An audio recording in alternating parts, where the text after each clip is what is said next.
नमस्कार दोस्तों, मैं बंश बहादुर अपनी यूट्यूब चैनल बंश एकेडमी 399 पे स्वागत करता हूं और आशा करता हूं कि आप लोगों को पढ़ाई अच्छे से चल रही होगी। जी हां दोस्तों, आज हम लोग पढ़ने वाले हैं संविधान के पार्ट 6 नागरिकों के मूल अधिकार एवं मूल कर्तव्य। तो चलिए शुरू करते हैं दोस्तों। आज का पहला क्वेश्चन है, नागरिकों के पूर्ण सिविल एवं राजनीतिक अधिकार का क्या अर्थ है? ऑप्शन नंबर 1 नागरिकता, बी मूल अधिकार, सी है मूल कर्तव्य, डी है कोई नहीं। इसमें कौन सा सही हो जाएगा दोस्तों? ए वाला करेक्ट हो जाएगा, नागरिकता।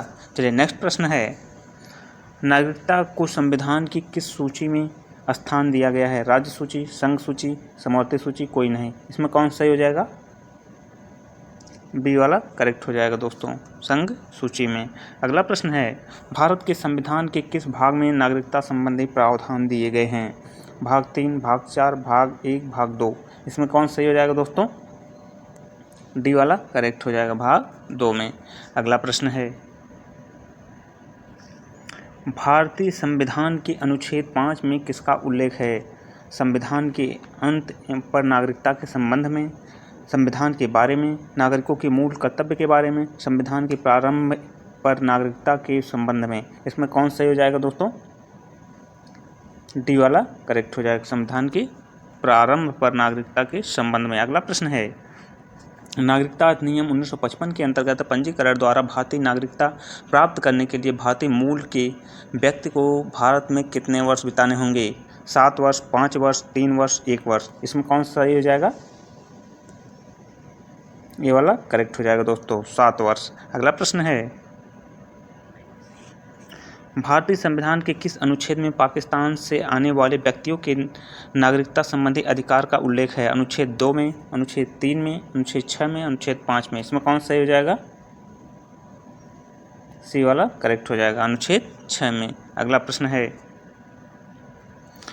भारतीय नागरिकता संबंधी उपबंधों को भारतीय संसद किस अनुच्छेद के आधार पर विधि द्वारा नियंत्रित अथवा विनियोजित करती है? अनुच्छेद 10, अनुच्छेद 11, अनुच्छेद 7, अनुच्छेद 8। इसमें कौन सही हो जाएगा दोस्तों? बी वाला करेक्ट हो जाएगा, अनुच्छेद 11 में। चलिए नेक्स्ट प्रश्न देखते हैं, किस अनुच्छेद में यह प्रावधान है कि किसी विदेशी राज्य की नागरिकता स्वेच्छा से ग्रहण करने पर भारतीय नागरिकता स्वतः समाप्त हो जाएगी? अनुच्छेद 9, अनुच्छेद 10, अनुच्छेद 11, अनुच्छेद 8। इसमें कौन सही हो जाएगा दोस्तों? ए वाला करेक्ट हो जाएगा, अनुच्छेद 9 में। अगला प्रश्न है, नागरिकता प्राप्त करने के लिए शर्तें निर्धारित करने वाला सक्षम निकाय कौन सा है? लोकसभा, राज्यसभा, संसद, राष्ट्रपति। इसमें कौन सही हो जाएगा? सी वाला करेक्ट हो जाएगा दोस्तों, संसद। अगला प्रश्न देखते हैं, किस तिथि के बाद भारत में जन्म लेने वाले व्यक्ति को जन्मजात भारतीय नागरिकता समझा जाता है? 24 जनवरी 1950, 26 जनवरी 1950 के बाद, 26 नवंबर 1950 के बाद, 24 नवंबर 1949 के बाद। इसमें कौन सही हो जाएगा? बी वाला करेक्ट हो जाएगा दोस्तों, 26 जनवरी 1950 के बाद। अगला प्रश्न है, किस समिति के सुझाव पर नागरिकता संशोधन विधेयक 2003 संसद द्वारा पारित किया गया? एम सिंघवी समिति के, विजय केलकर समिति, सरदार स्वर्ण सिंह समिति, कोई नहीं। इसमें कौन सही हो जाएगा दोस्तों? ये वाला करेक्ट हो जाएगा, एल सिंघवी समिति। अगला प्रश्न है,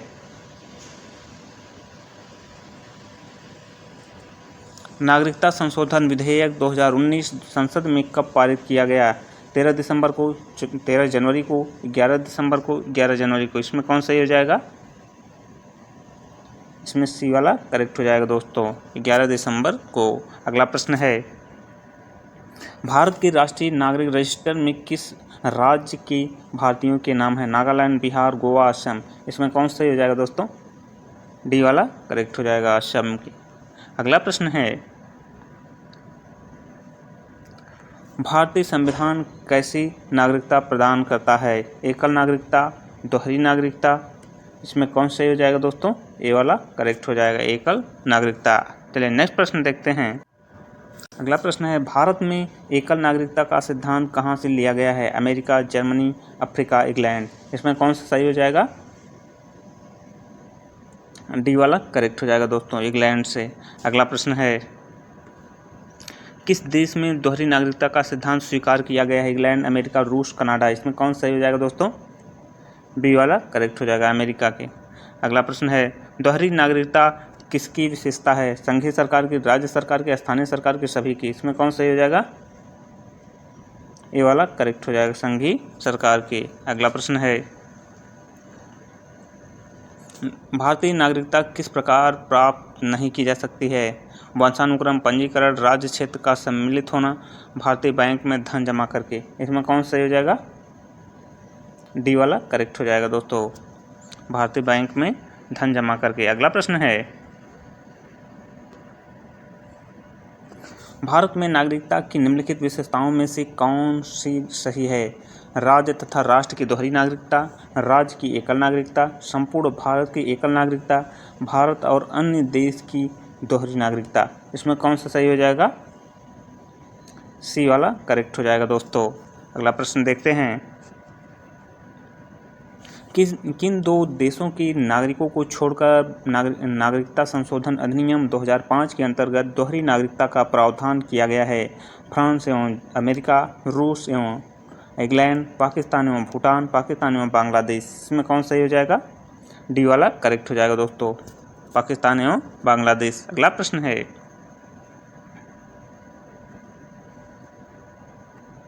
नागरिकता संशोधन अधिनियम 2015 के अंतर्गत निम्नलिखित में से कौन भारतीय कार्डधारक प्रवासी के रूप में पंजीकृत होने के लिए अर्ह नहीं है? एक अवयस्क बच्चा जिसके अभिभावक भारतीय नागरिक हैं, भारतीय नागरिक की विदेशी मूल की पत्नी, वे भारतीय जो विभाजन के उपरांत पाकिस्तान प्रवासी हो गए, एक व्यक्ति के पितामह माता संविधान लागू होने के समय भारतीय नागरिक हो। इसमें कौन सा सही हो जाएगा दोस्तों? सी वाला करेक्ट हो जाएगा। चलिए नेक्स्ट प्रश्न देखते हैं, भारत के बाहर उत्पन्न होने वाले बच्चे को यदि उसकी मां भारतीय है तो उसे भारतीय नागरिकता प्राप्त होगी। यह प्रावधान किस नागरिकता संशोधन अधिनियम में किया गया है? नागरिकता संशोधन अधिनियम 1955 के अंतर्गत, नागरिकता संशोधन अधिनियम 1992 के अंतर्गत, नागरिकता संशोधन अधिनियम 1956 के अंतर्गत, नागरिकता संशोधन अधिनियम 1986 के अंतर्गत। इसमें कौन सा सही हो जाएगा दोस्तों? बी वाला करेक्ट हो जाएगा, नागरिकता संशोधन अधिनियम 1992 के अंतर्गत। चलिए नेक्स्ट प्रश्न है, नागरिकता संशोधन अधिनियम 2019 के अंतर्गत अफगानिस्तान, पाकिस्तान एवं बांग्लादेश की अल्पसंख्यकों को कितने वर्ष तक भारत में रहने पर नागरिकता प्रदान करने का प्रावधान है? 5 वर्ष, 6 वर्ष, 7 वर्ष, 9 वर्ष। इसमें कौन सही हो जाएगा? ए वाला करेक्ट हो जाएगा दोस्तों, 5 वर्ष तक। अगला प्रश्न है, नागरिकता संशोधन अधिनियम 2019 कब लागू हुआ? 10 जनवरी 2020 को, 15 जनवरी 2020 को, 9 जनवरी 2020 को, 8 जनवरी 2020 को। इसमें कौन सा सही हो जाएगा? ए वाला करेक्ट हो जाएगा दोस्तों, 10 जनवरी 2020 को। अगला प्रश्न है, भारतीय संविधान एवं नागरिकता अधिनियम 1955 में उल्लेखित प्रावधानों के अनुसार कितने प्रकार से भारतीय नागरिकों का लोप हो सकता है? 3 प्रकार से, 2 प्रकार से, 4 प्रकार से, 1 प्रकार से। इसमें कौन सही हो जाएगा? ए वाला करेक्ट हो जाएगा दोस्तों, 3 प्रकार से। अगला प्रश्न है, ऐसे भारतीय जो अस्थायी रूप से भारत के भारतीय पासपोर्ट धारक बाहर रहे हों, उनके पास नागरिकता और मतदान देने जैसे अधिकार प्राप्त हैं, क्या कहलाते हैं? अनिवासी भारतीय, निवासी भारतीय, भारतीय नागरिक, कोई नहीं। इसमें कौन सही हो जाएगा? ये वाला करेक्ट हो जाएगा दोस्तों, अनिवासी भारतीय। अगला प्रश्न है, विदेशों में रहने वाले सक्षम मतदाता किस फॉर्म के माध्यम से आवेदन करके अपना नाम मतदाता सूची में सम्मिलित करा सकते हैं? फॉर्म 11B के माध्यम से, फॉर्म 6B के माध्यम से, फॉर्म 6A के माध्यम से, फॉर्म 11A के माध्यम से। इसमें कौन सही हो जाएगा? सी वाला करेक्ट हो जाएगा दोस्तों। अगला प्रश्न देखते हैं, भारत में प्रथम भारतीय प्रवासी दिवस सम्मेलन किस वर्ष से प्रारंभ हुआ? 9 जनवरी 2003, 3 जनवरी 2003, 11 जनवरी 2003, 12 जनवरी 2003। इसमें कौन सही हो जाएगा? ए वाला करेक्ट हो जाएगा दोस्तों, 9 जनवरी 2003। अगला प्रश्न है,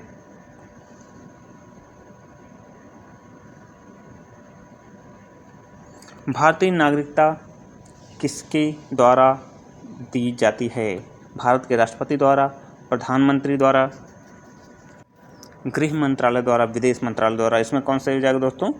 सी वाला करेक्ट हो जाएगा, गृह मंत्रालय द्वारा। अगला प्रश्न है, संविधान के प्रारंभ होने के बाद से किस अधिनियम में नागरिकता पाने और गंवाने संबंधी प्रावधान है? नागरिकता अधिनियम 1950, नागरिकता अधिनियम 1952, नागरिकता अधिनियम 1955, नागरिकता अधिनियम 1954। इसमें कौन सा सही हो जाएगा दोस्तों?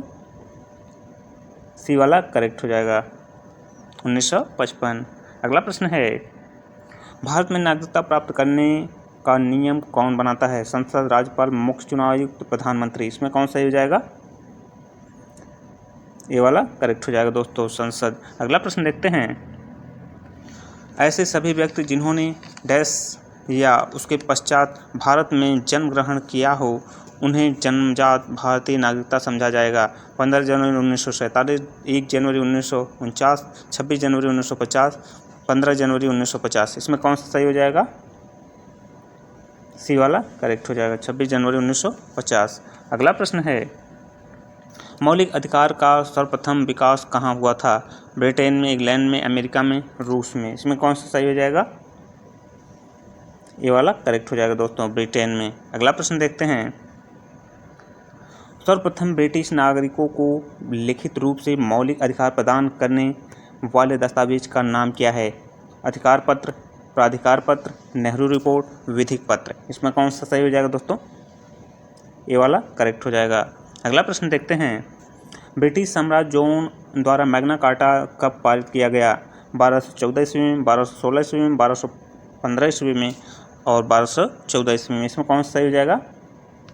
सी वाला करेक्ट हो जाएगा दोस्तों, 1215 ईस्वी में। अगला प्रश्न देखते हैं, 1789 ईस्वी में मानव एवं नागरिकों के अधिकार घोषणा पत्र द्वारा किस देश ने अपने नागरिकों को मौलिक अधिकार प्रदान किया? अमेरिका ने, फ्रांस ने, इंग्लैंड ने, कनाडा ने। इसमें कौन सा सही हो जाएगा? बी वाला करेक्ट हो जाएगा दोस्तों, फ्रांस ने। अगला प्रश्न देखते हैं, भारत में मौलिक अधिकार की मांग सर्वप्रथम किस विधेयक के माध्यम से की गई? संविधान विधेयक 1895 के माध्यम से, संविधान विधेयक 1992 के माध्यम से, संविधान विधेयक 2000 के माध्यम से, संविधान विधेयक 1955 के माध्यम से। इसमें कौन सा सही हो जाएगा? ए वाला करेक्ट हो जाएगा दोस्तों। अगला प्रश्न है, भारतीय संविधान में मौलिक अधिकारों को सम्मिलित करने के लिए किस रिपोर्ट ने समर्थन किया था? Nehru report, Gandhi report, VN Rao report, कोई नहीं। इसमें कौन सा सही हो जाएगा दोस्तों? ये वाला करेक्ट हो जाएगा, नेहरू रिपोर्ट। अगला प्रश्न है, संविधान के किस भाग में मौलिक अधिकारों का उल्लेख किया गया है? भाग 2, भाग 3, भाग 4, भाग 5। इसमें कौन सा सही हो जाएगा दोस्तों? बी वाला करेक्ट हो जाएगा, भाग 3 में। अगला प्रश्न देखते हैं, संविधान के किस अनुच्छेद में मौलिक अधिकारों का वर्णन है? अनुच्छेद 13 से 16, अनुच्छेद 5 से 11, अनुच्छेद 35 से 51, अनुच्छेद 12 से 35।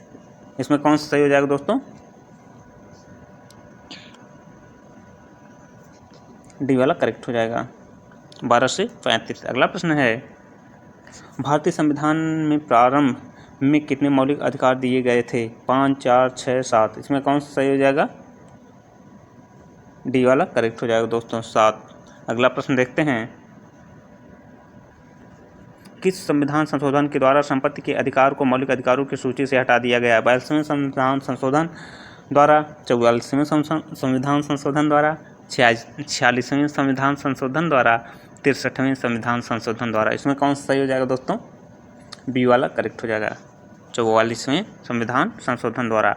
अगला प्रश्न है, भारत में संपत्ति का अधिकार किस प्रकार का अधिकार है?